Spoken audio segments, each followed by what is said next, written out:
नमस्कार, यूपीसीएम न्यूज में आपका स्वागत है। मैं ऋषि कुमार। पेश है आज की खास रिपोर्ट। उत्तर प्रदेश में विधानसभा उपचुनाव का बिगुल अभी बजा नहीं, फिर भी राजनीतिक पार्टियां पूरे दमखम से अपने पक्ष में माहौल बनाने में जुटी हैं।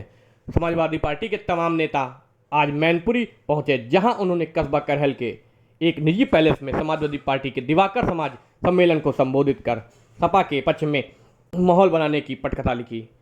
सम्मेलन में दिवाकर समाज की ओर से सपा महासचिव प्रोफेसर रामगोपाल यादव और पूर्व सांसद तेज प्रताप सिंह यादव को स्मृति चिन्ह और तलवार देकर सम्मानित किया गया। सम्मेलन में प्रोफेसर राम गोपाल यादव ने कहा कि भाजपा सरकार पर तंज कसते हुए कहा, भाजपा सरकार अब पूरी तरह फेल हो चुकी है और फर्जी एनकाउंटर कर पुलिस झूठी वाहवाही लूटने में लगी हुई है। बेरोजगारों को रोजगार के नाम पर छड़ा जा रहा है। उन्होंने भाजपा सरकार से सावधान रहने की बात कहते हुए विधानसभा उपचुनाव में समाजवादी पार्टी के प्रत्याशी को ऐतिहासिक जीत दिलाने की बात कही। पूर्व सांसद तेज प्रताप सिंह यादव ने कहा कि लोकसभा चुनाव के नतीजे से यह स्पष्ट हो गया है कि प्रदेश के विधानसभा चुनाव में समाजवादी पार्टी की सरकार बनेगी। आपको बता दें कि सुमन दिवाकर ने कहा कि समाजवादी पार्टी ने सदैव ही दिवाकर समाज को सम्मान दिया है। ऐसे में दिवाकर समाज आगामी करहल विधानसभा के उपचुनाव में एकजुटता के साथ समाजवादी पार्टी के पक्ष में लामबंद होकर सपा की ऐतिहासिक जीत दर्ज कर इतिहास लिखेगा। इस दौरान समाजवादी पार्टी के नेताओं ने क्या कुछ कहा, ये सुनते हैं उनकी जुबानी। चाहे किसी उसमें काम करते हो, कोई भी उनका पेशा हो, उन सबके लिए हमेशा काम किया। बाबा साहब अम्बेडकर ने संविधान बनाया था तो स्पष्ट रूप से व्यवस्था की थी कि दलितों आदिवासियों को उन्होंने किए चुनावों से पहले आज ठीक उसके बगल ही लोग काम कर रहे हैं।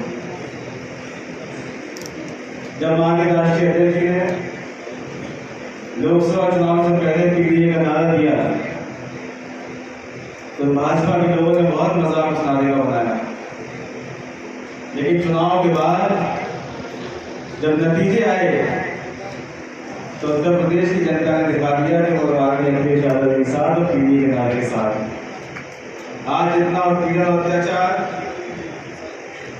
दलित और पिछड़े अल्पसंख्यक समाज पर इस भारतीय जनता पार्टी ने किया होता पहले के इतिहास में कभी नहीं। आज अगर कार्रवाई भी की जाती है अपराधी पर, उसकी जाति को लेकर कार्रवाई हो रही है, पिछड़े समाज का है, दलित समाज का है, तो उसके ढंग और विरोध पहुंच जाता है। अगर योगी जी के समाज का है तो कहीं कोई कार्रवाई उसके ऊपर सरकार नहीं करती। जीत रहा है हर जगह जीत हो रही है, जम्मू कश्मीर से हरियाणा तक।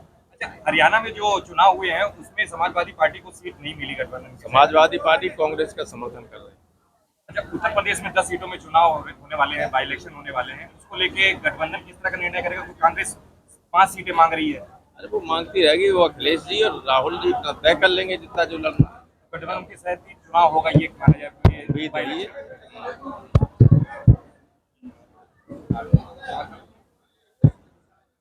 एक बड़ा विवाद छिड़ा हुआ है, धर्मों की राजनीति चल रही है, जिसको लेके आजकल विकास के मुद्दे कहीं दिखाई नहीं पड़ रहे हैं। भाजपा की बात करें तो भाजपा बुलडोजर और एनकाउंटर को लेके बात कहती है और बोलती है कि सरकार जो अपराधियों का जो सॉल्यूशन है वो केवल भाजपा में है। इसको लेके आप क्या सोचते हैं? भाजपा ने तो समस्याएं पैदा कर दी, बेरोजगारी बेतहाशा बढ़ा दी, महंगाई रोक नहीं पा रहे। इन मुद्दों पर और आरक्षण को खत्म कर, इन मुद्दों पर कहीं बहस न हो, इसलिए वो दूसरे तरह की बात करते हैं।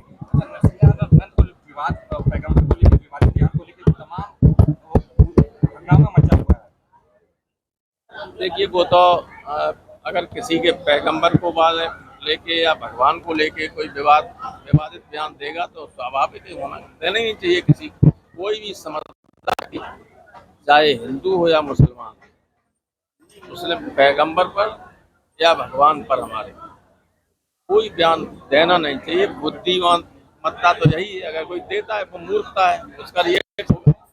जब नेताजी ने हमेशा अंदेशा जताया है कि भारत को सबसे ज्यादा अगर खतरा है तो चीन के साथ है। आज ओवैसी ने बयान दिया है कि हिंदुस्तान के प्रधानमंत्री और मोहन भागवत मुसलमानों से डर रहे हैं, जबकि चीन 2000 किलोमीटर तक कब्जा करे।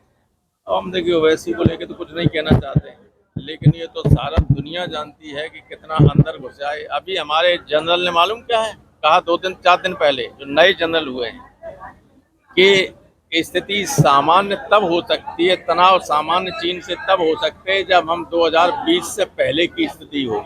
इसका अर्थ क्या है? 2020 के बाद 4 साल में चीन बहुत पीछे आ गई हमारे देश में। वो पीछे जाए तो स्थिति सामान्य होती है। जनरल कह रहे हैं, लेकिन प्रधानमंत्री नहीं, उसका नाम ही नहीं लेंगे चीन के। 10 सीटों पर चुनाव होना है। मेन कौन सी समाजवादी के लिए अहम सीट होगी जिसपे समाजवादी पूरी तरीके से तैयारी होगी? समाजवादी एकदम तैयारी, हमारे सब एमपी हमारे ही तो कौन है। कांग्रेस साहब 10 सीटों में से करहल विधानसभा आती है, करहल सीट में चुनाव हो रहा है और आपने घोषित भी कर दिया तेज प्रताप जी यहाँ से चुनाव लड़ने जा रहे हैं। बीजेपी अपने पूरी दमखम दिखाते हुए तमाम नेता मुख्यमंत्री करहल में आ रहे हैं।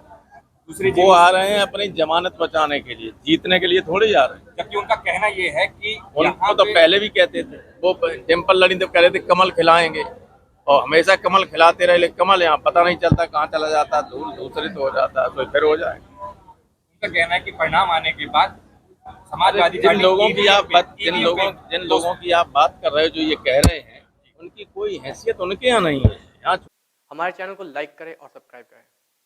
धन्यवाद।